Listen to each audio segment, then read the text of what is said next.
O Simon Magus, O you wretched crew who follow him, pandering for silver and gold to the things of God which should be wedded to. Love and righteousness, O thieves for hire, now must the trump of judgment sound your doom here in the third fosse of the rim of fire. We had already made our way across to the next grave, and to that part of the bridge which hangs above the midpoint of the fosse. O sovereign wisdom, how thine art doth shine in heaven, on earth, and in the evil world! How justly doth thy power judge and assign! I saw along the walls and on the ground long rows of holes cut in the livid stone. All were cut to a size, and all were round. They seemed to be exactly the same size as those in the font of my beautiful San Giovanni, built to protect the priests who come to baptize. One of which, not so long since, I broke open to rescue a boy who was wedged and drowning in it. Be this enough to undeceive all men. From every mouth a sinner's legs stuck out as far as the calf. The soles were all ablaze, and the joints of the legs quivered and writhed about. Withes, and tethers would have snapped in their throes. As oiled things blaze upon the surface only, so did they burn from the heels to the points of their toes. Master, I said, who is that one in the fire who writhes and quivers more than all the others? From him the ruddy flame seemed to leap higher. And he said to me, if you wish me to carry you down along that lower bank, you may learn from him who he is and the evil he has done. And I said, what you will, I will. You are my lord, and know I depart in nothing from your wish, and you know my mind beyond my spoken word. We moved to the fourth ridge, and turning left, my guide descended by a jagged path into the straight and perforated cleft. Thus the good master bore me down the dim and rocky slope, and did not put me down till we reached the one whose legs did penance for him. Whoever you are, sad spirit, I began, who lie here with your head below your heels and planted like a stake, speak if you can. I stood like a friar who gives the sacrament to a hired assassin, who, fixed in the hole, recalls him and delays his death a moment. Are you there already, Boniface? Are you there already? He cried. By several years the writ has lied, and all that gold and all that care. Are you already sated with the treasure for which you dared to turn on the sweet lady, and trick and pluck and bleed her at your pleasure?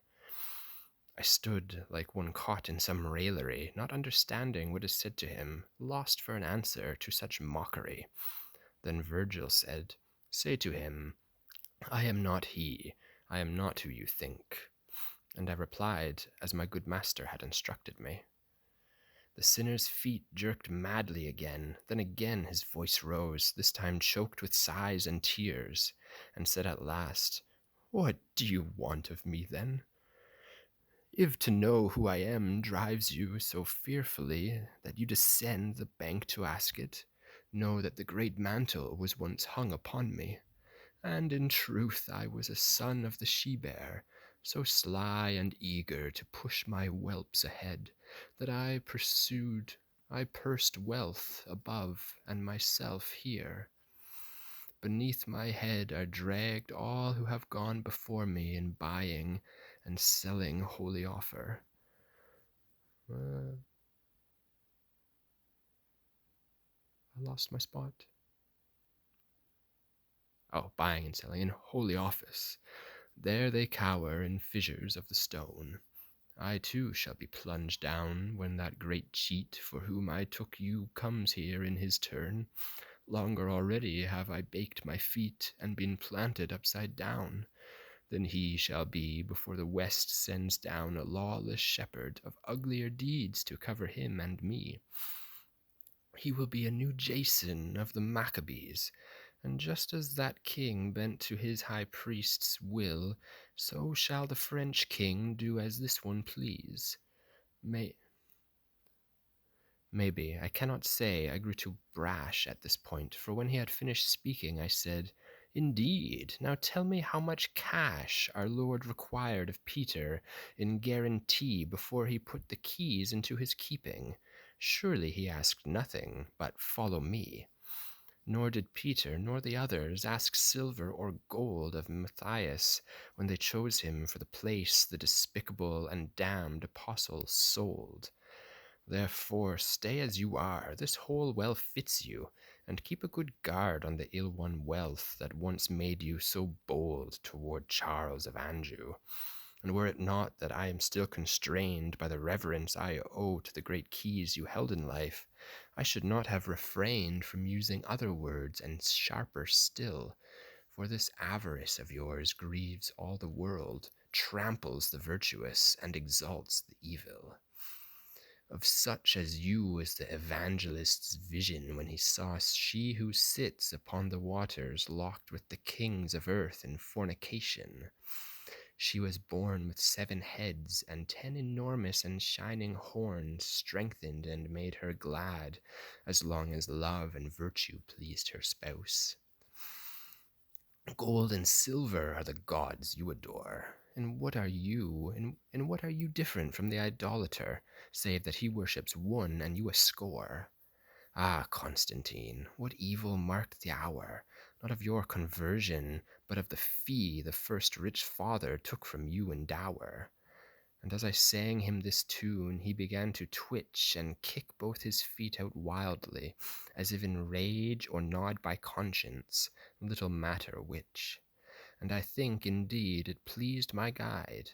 His look was all approval as he stood beside me, intent upon each word of truth I spoke. He approached, and with both arms he lifted me, and when he had gathered me against his breast, remounted the rocky path out of the valley. Nor did he tire of holding me clasped to him until we reached the topmost point of the arch which crosses from the 4th to the 5th rim, to the pits of woe. Arrived upon the bridge, he tenderly set down the heavy burden he had been pleased to carry up that ledge, which would have been hard climbing for a goat. Here I looked down on still another moat,